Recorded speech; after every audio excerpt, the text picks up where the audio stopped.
ನಿನ್ನ ನೋಡ್ತಿದ್ರೆ ನನ್ನ ಜೀವನ ನೆನಪಾಗತ್ತೆ ಕಲ್ಯಾಣಿ. ಅದಕ್ಕೆ ನೀನು ಏನ್ ಮಾಡಿದ್ರು ಏನ್ ಕೇಳಿದ್ರು ಕೂಡ ನನಗೆ ಕೋಪ ಬರ್ತಿಲ್ಲ.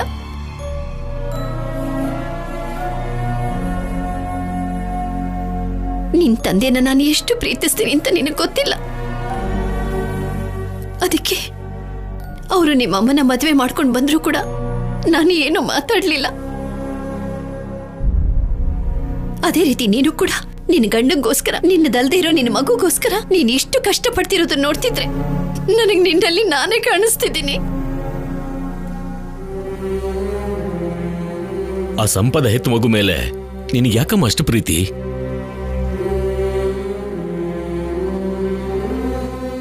ನಮ್ಮ ಅಮ್ಮನ ಹೊಟ್ಟೆಲಿ ಹುಟ್ಟತಾ ಇದ್ರು ನನ್ನ ಮೇಲೆ ಅನುಪಮ ಅಮ್ಮಂಗೆ ಯಾಕಷ್ಟು ಪ್ರೀತಿ ಅಂದ್ರೆ ಅಮ್ಮ ಇದಕ್ಕೆ ಉತ್ತರ ಕೊಡ್ತಾಳ?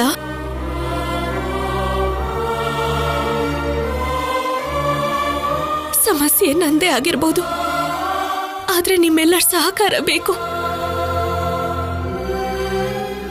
ನನ್ನ ಸಂಸಾರ ಉಳಿಸ್ಕೊಳ್ಳೋದಕ್ಕೆ ಸಹಾಯ ಮಾಡಿ.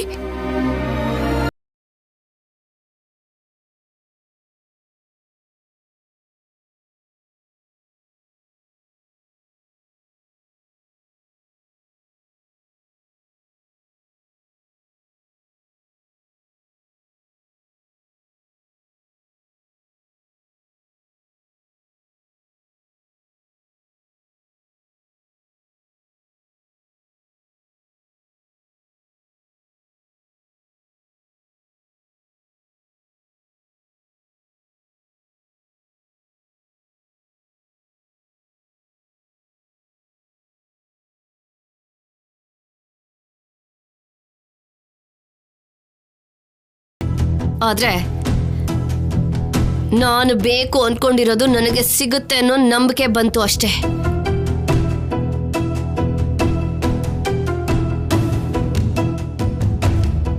ನಿನಗೋಸ್ಕರ ನಮ್ಮ ಮನೆಯವರಿಗೆಲ್ಲ ನೋವು ಕೊಡ್ತಿದ್ದೀನಿ.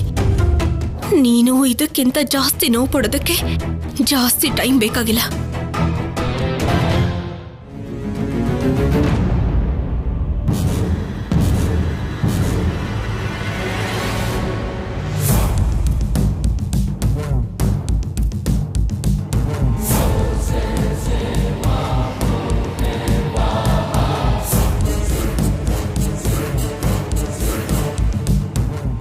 ನೀವೆಲ್ಲರೂ ಈ ಆಸ್ತಿನ ಪೂರ್ತಿ ಬರ್ಕೊಟ್ರೆ ಆ ಸಂಪದ ಮನೆ ಬಿಟ್ಟು ಹೊರಟೋಗ್ತಾಳೆ, ನನ್ನ ಸಂಸಾರ ಉಳ್ಕೊಳ್ಳುತ್ತೆ. ಒಡವೆ ವಿಷಯದಲ್ಲಿ ವ್ಯತ್ಯಾಸ ಬಂದಂಗೆ ಇಲ್ಲೂ ವ್ಯತ್ಯಾಸ ಬಂದ್ರೆ ಈ ಸರ್ತಿ ನನಗೆ ಶೇರ್ ಬರುತ್ತೋ ಇಲ್ವೋ?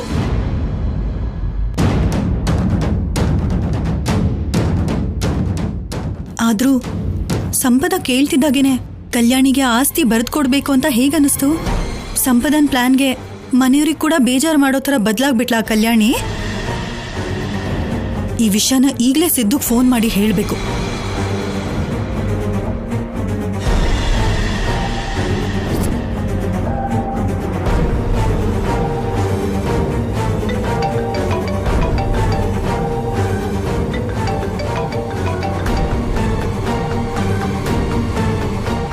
ಹಲೋ ಹಲೋ ಸಿದ್ದು, ನಿನ್ಗೊಂದು ವಿಷಯ ಗೊತ್ತಾ? ಏನದು? ಅದೇನು ಆಸ್ತಿ ಎಲ್ಲ ಅವಳಿಗೆ ಬರೆದ್ಕೊಡೋ ಥರ ಸಂಪದ ಏನೋ ದೊಡ್ಡ ಪ್ಲಾನ್ ಹಾಕಿದಾಳೆ. ಓ ಹೌದಾ? ನಿನಗೆ ಗೊತ್ತಿದ್ರು ಗೊತ್ತಿಲ್ದಿರೋ ಹಾಗಿರಕ್ಕ. ನಿನ್ ಮುಖದಲ್ಲಿ ಸಂತೋಷ ಕಾಣಿಸಿದ್ರೆ ಅವಳ ಮೇಲೆ ಡೌಟ್ ಬರುತ್ತೆ. ಅದ್ ಹಾಗಲ್ಲ ಸಿದ್ದು. ಅಕ್ಕ, ಸಂಪದ ವಿಷಯದಲ್ಲಿ ನೀನ್ ಜಾಸ್ತಿ ಯೋಚನೆ ಮಾಡಬೇಡ. ಅದು ನಿನಗೆ ಆ ಮನೇಲಿ ಒಳ್ಳೇದಲ್ಲ, ಬಿಟ್ಬಿಡು. ಅಯ್ಯೋ ಸಿದ್ದು, ಅಯ್ಯೋ.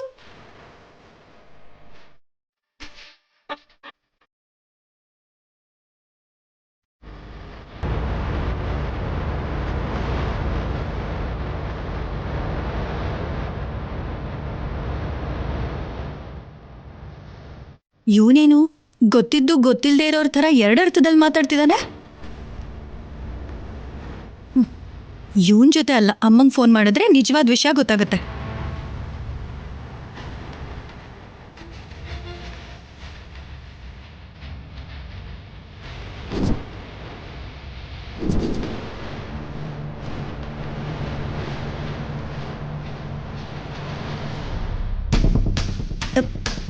ಏನು ಅಂದ್ರೆ ಆ ಕಲ್ಯಾಣಿ ನೋಡಿದ್ರಾ? ನಮ್ಮ ಆಸ್ತಿ ಕೂಡ ಕೇಳ್ತಾ ಇದ್ದಾಳೆ. ಆಸ್ತಿ ಎಲ್ಲ ಅವಳಿಗೆ ಬರ್ದು ಕೊಟ್ರೆ ನಮ್ಗೇನು ಉಳಿಯತ್ತೆ? ನಿನ್ ತವ್ರ ಮನೆಯಿಂದ ನೀನ್ ಬರ್ತಾ ಏನಾದ್ರು ತಗೊಂಡ್ ಬಂತೀಯಾ?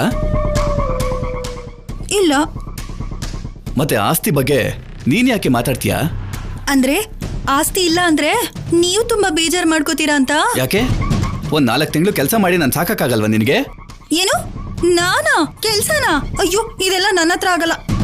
ಬರೀ ಮಾತ್ಗಾದ್ರೂ ಆಗತ್ತೆ ಅಂತ ಹೇಳಿಲ್ವಲ್ಲೇ ನೀನು? ನೀನೆಂತ ಹೆಂಡ್ತಿನೇ? ನೋಡು, ಕಲ್ಯಾಣಿ ನನ್ನ ಅಣ್ಣನ ಮಗಳು, ಅಂದ್ರೆ ನನಗೂ ಮಗಳಿದ್ದಾಗೆ. ಅಗತ್ಯ ಬಿದ್ರೆ ನನ್ನ ಪೂರ್ತಿ ಆಸ್ತಿನ ಅವಳು ಕೊಡೋದಿಕ್ ನಾನು ಸಿದ್ಧಾನೆ.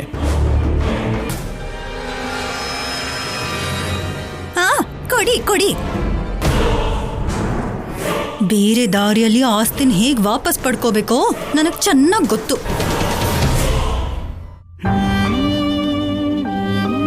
ನನ್ಗೋಸ್ಕರ ಇದೊಂದು ಸಹಾಯ ಮಾಡಿ. ನಾನು ಮಾಡಲ್ಲ, ನಾನು ಕೊಡೋಳಲ್ಲ. ಅದ್ರಲ್ಲೂ ಇವಳಿಗಂದ್ರೆ 1 ರೂಪಾಯಿ ಕೂಡ ಕೊಡಲ್ಲ.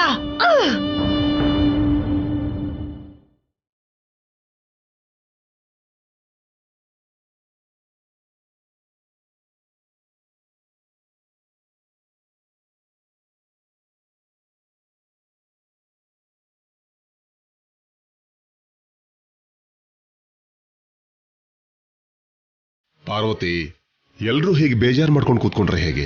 ಏನೋ ಒಂದು ಮಾಡೋಣ ಬಿಡು, ಮೊದಲು ಊಟ ಮಾಡೋಣ ಬನ್ನಿ ಎಲ್ರು. ನೀನು ಊಟ ಮಾಡದೆ ಹೀಗೆ ಕೂತ್ಕೊಂಡ್ರೆ ಎಲ್ರೂ ಹೀಗೆ ಕೂತಿರ್ತಾರೆ. ಬಾ ಪಾರ್ವತಿ.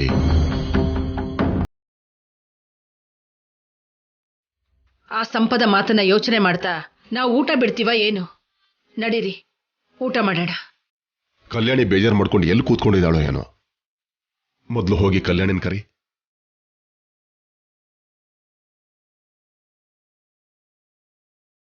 ಅನುಪಮ, ಶೌರ್ಯ, ಬನ್ನಿ ಊಟ ಮಾಡೋಣ. ಕಲ್ಯಾಣಿ, ನಡಿ ಊಟ ಮಾಡೋಣ. ನನ್ಗೆ ಹಸ್ವಿಲ್ಲ, ನೀನ್ ತಿನ್ನು ಅಜ್ಜಿ. ಯಾಕೆ ಹಸ್ವಿಲ್ಲ? ನಡಿ ಊಟ ಮಾಡೋಣ. ಬೇಡ ಅಜ್ಜಿ, ನನ್ನ ಬಿಟ್ಬಿಡು. ನಿನ್ನ ಹೀಗೆ ಬಿಟ್ಟು ನಾವೇ ಊಟ ಮಾಡೋದು? ನಾಳೆ ಸಂಪದ ಗೆದ್ಮೇಲಾದ್ರೂ ನೀವು ನನ್ನ ಹೀಗೆ ಒಂಟಿಯಾಗಿ ಬಿಡ್ಲೇಬೇಕಲ್ವಾ?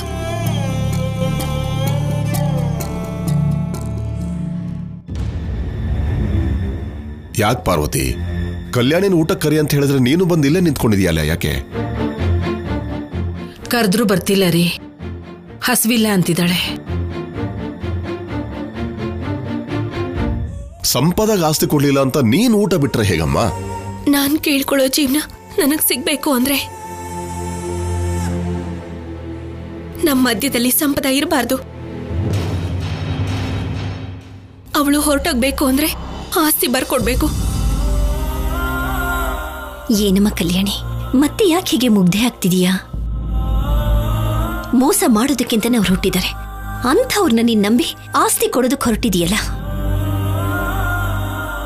ನೀನು ಕೂಡ ಆ ಸಂಪದ ಮಾಯಲ್ಲಿ ಬಿದ್ದೋದ್ರೆ ಹೇಗಮ್ಮ? ಒಂದ್ ವೇಳೆ ಆಸ್ತಿ ಪೂರ್ತಿ ಬರ್ಕೊಟ್ಟು ಮಾತ್ರಕ್ಕೆ ನೀವಿಬ್ರು ಸುಖವಾಗಿದ್ರೆ ಅವಳು ಸುಮ್ಮನೆ ಇರ್ತಾಳ? ಆಸ್ತಿ ಬರೆದು ಕೊಟ್ಟ ತಕ್ಷಣ ಕೋರ್ಟಲ್ಲಿರೋ ಕೇಸ್ನ ವಾಪಸ್ ತಗೊಂಡ್ಬಿಡ್ತಾಳೇನಮ್ಮ? ಖಂಡಿತ ವಾಪಸ್ ತಗೋತಾಳೆ ತಾತ. ಹೇಗ್ ನಂಬು ಅಂತ ಹೇಳ್ತೀಯ ಕಲ್ಯಾಣಿ? ಸಂಪದ ಬಂದಿದ್ದೆ ದುಡ್ಡಿಗೋಸ್ಕರ ನಮ್ಮ. ಅವಳಿಗೆ ಆಸ್ತಿ ಕೊಟ್ರೆ ಖಂಡಿತ ಹೊರಟೋಗ್ತಾಳೆ. ನನಗೋಸ್ಕರ ಆಸ್ತಿನ ಬರ್ಕೊಡೋದಿಲ್ವಾ?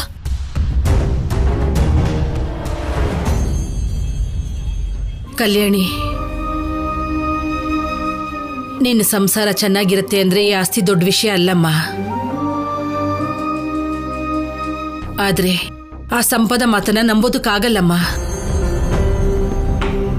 ಅವಳ ಮಾತನ್ನ ನಂಬಿ ಮತ್ತೆಲ್ಲಿ ನೀನು ಮೋಸ ಹೋಗ್ತೀಯೋ ಅಂತ ನಮಗ್ ಭಯ ಆಗ್ತಿದ್ಯಮ್ಮ. ಆ ವಿಷಯ ಹಾಗಿರ್ಲಿ, ಎಲ್ರೂ ಊಟ ಮಾಡೋದಕ್ಕೆ ನಿನಗೋಸ್ಕರ ಕಾಯ್ತಿದ್ದಾರೆ. ಬಾಮ್ಮ. ನನಗ್ ಬೇಡ. ಆಸ್ತಿ ವಿಷಯದಲ್ಲಿ ನೀವೊಂದು ನಿರ್ಧಾರಕ್ಕೆ ಬರೋವರೆಗೂ ನಾನೇನು ತಿನ್ನಲ್ಲ. ಯಾಕಮ್ಮ ಅವಳ ಮಾತನ್ನ ನಂಬಿ ಯಾಕೆ ಹೀಗೆ ಆಡ್ತಿದ್ಯಾ? ಅಜ್ಜಿ, ನಾನು ಮಾತಾಡಿ ಕರ್ಕೊಂಡು ಬರ್ತೀನಿ, ನೀವು ಹೋಗಿ. ಹೋಗಿ.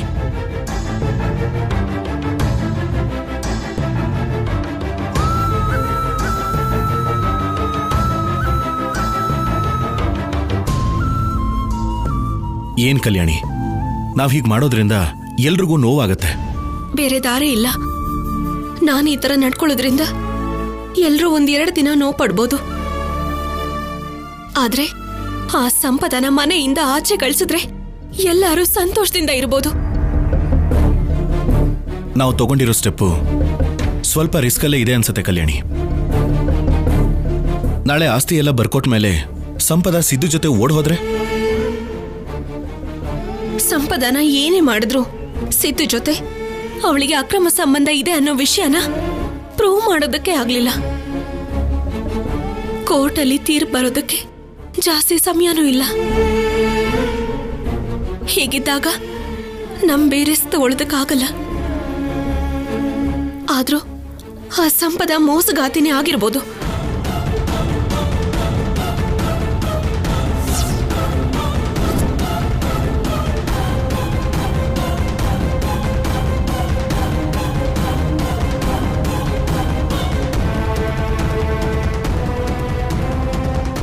ಆ ನಂಬಿಕೆಯಿಂದಾನೆ ನಾನು ಆಸ್ತಿ ಬರ್ಕೊಡಿ ಅಂತ ಹೇಳ್ತಿರೋದು.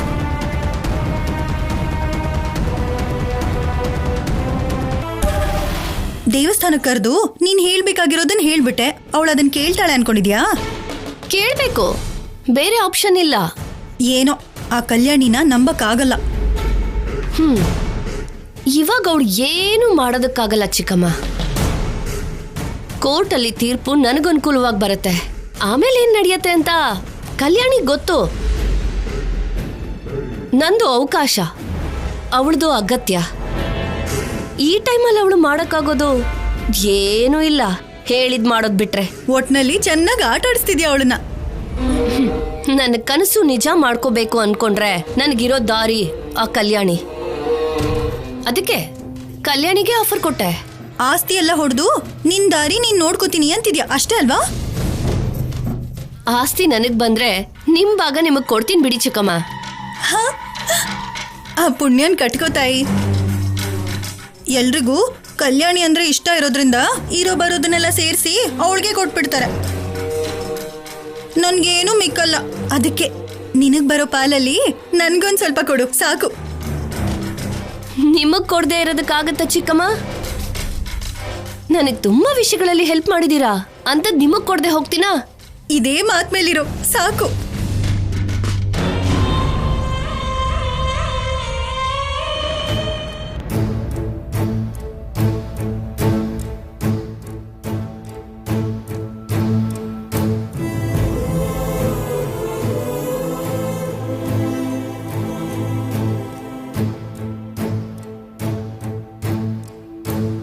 ಏನಮ್ಮ ಇದು?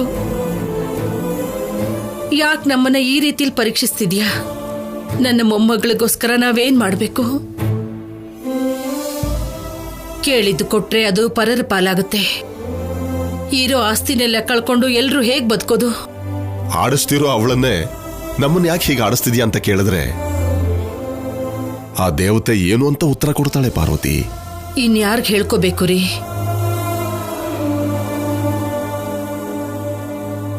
ಸಂಪದ ಕೇಳಿದ್ಲು ಅಂತ ಆಸ್ತಿ ಪೂರ್ತಿ ಕೊಟ್ಬಿಟ್ರೆ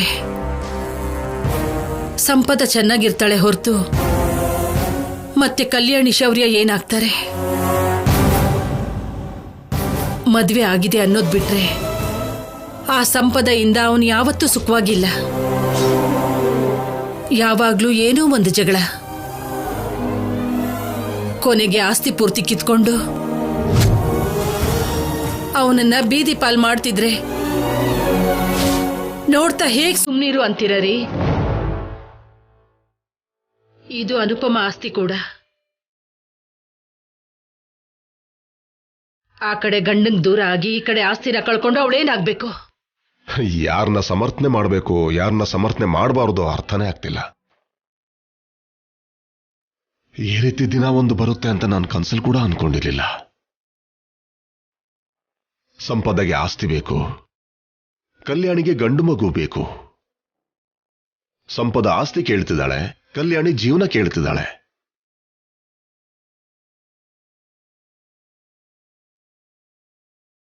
ದೊಡ್ಡವರಾಗಿ ನಾವು ಹೇಗೆ ನ್ಯಾಯ ಮಾಡೋದೋ ಏನೋ ಗೊತ್ತಾಗ್ತಿಲ್ಲ.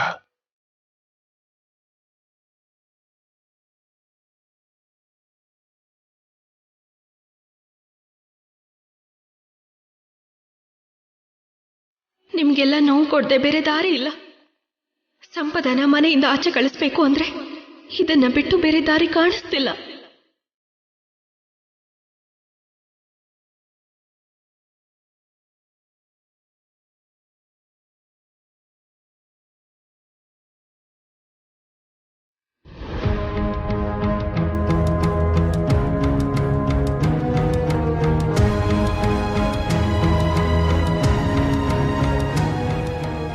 ಏನೋ ಒಂದು ಮಾಡಿ ಬೇಗ ಸಂಪದನ ಹೀರೋಯಿನ್ ಆಗಿ ಮಾಡ್ಬೇಕಮ್ಮ.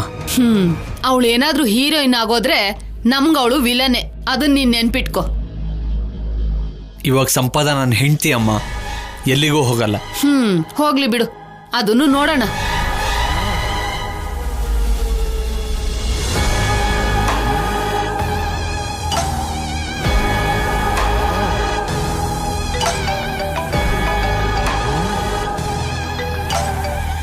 ಹೇಳು ಸ್ಯಾಮ್, ಕೆಲಸ ಆಯ್ತಾ?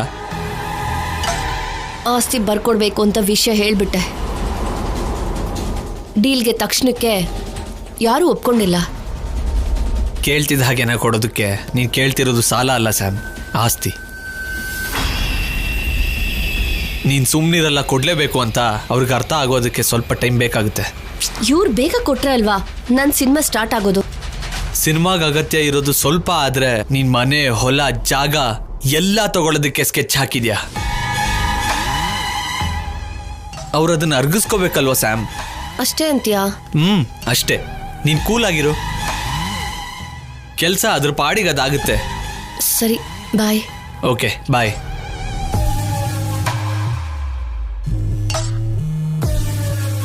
ನನ್ಗೆ ಯಾಕೋ ತುಂಬಾ ಭಯ ಆಗ್ತಿದೆ ಕಣೋ ಸಿದ್ದು.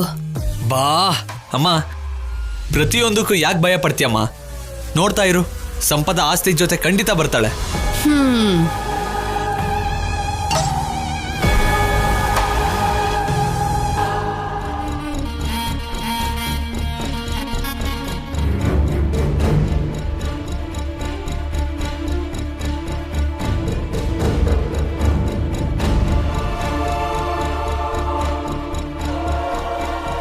ನೀನು ಊಟ ಮಾಡಿಲ್ಲ ಅಂತ ಅಲ್ಲಿ ಯಾರೂ ಊಟ ಮಾಡಲಿಲ್ಲ.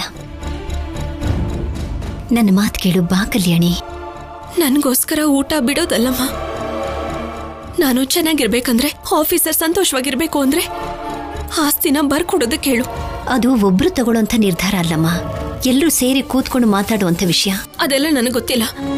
ಆಫೀಸರ್ ಕಂದ ಇಬ್ರು ನನಗೆ ಸಿಗ್ಬೇಕು ಅಂದ್ರೆ ಸಂಪದಾಗೆ ಆಸ್ತಿನ ಬರ್ಕೊಡ್ಲೇಬೇಕು. ಆಸ್ತಿನ ಬರ್ಕೊಡೋವರೆಗೂ ನನಗೇನು ಬೇಡ. ಅದು ಹಾಗಲ್ಲಮ್ಮ. ನಾನು ಏನಷ್ಟು ಅಮಾಯಕ್ಕೆ ಅಲ್ಲಮ್ಮ. ಸಂಪದಾಗೆ ಆಸ್ತಿ ಬರ್ಕೊಟ್ರೇನೆ ನನಗೆ ನ್ಯಾಯ ಸಿಗೋದು.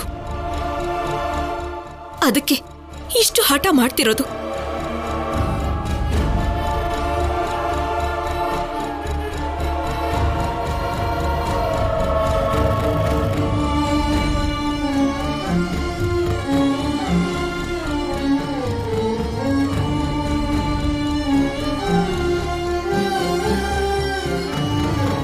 ಅಮ್ಮ,